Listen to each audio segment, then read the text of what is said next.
আসসালামু আলাইকুম বন্ধুরা, সবাই কেমন আছেন? দোয়া করি সবাই ভালো থাকেন। আলহামদুলিল্লাহ, আপনাদের দোয়াতে আমি ভালো আছি। তো আজকে আপনাদেরকে দেখাবো নতুন একটা ভিডিও। আপনাদের সামনে নতুন একটা ভিডিও নিয়ে এসেছি, চিতল মাছ কীভাবে পরিষ্কার করে। এগুলো কিন্তু ছোটো ছোটো আঁশ, এগুলো উঠানো যায় না। তা আমি আবার দুইটা নিয়ে আসছি বাজার থেকে কিনে, কোপ্তা খাবো তাই।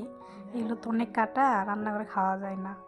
তা আসলে উঠাতে পারছি না, বুঝতে পারছি না কীভাবে উঠাবো। অধৈর্য ধরে গেছে, কেন যেন মনে হলো যে ওর দাঁতটাতে অনেক ধার।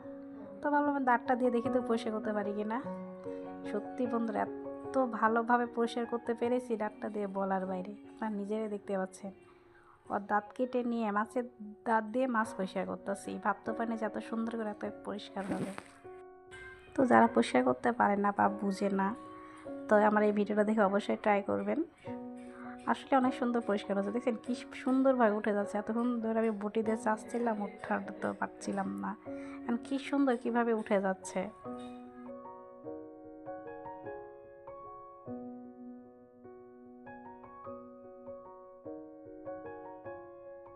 তো দেখেন বন্ধুরা, কত সুন্দর পরিষ্কার হয়ে গেছে।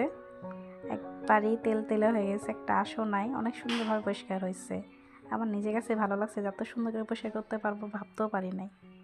তো দাঁতটা কিন্তু প্রচুর পরিমাণ দাঁত, ধারের জন্য মাছের আঁশগুলো পরিষ্কার হয়েছে।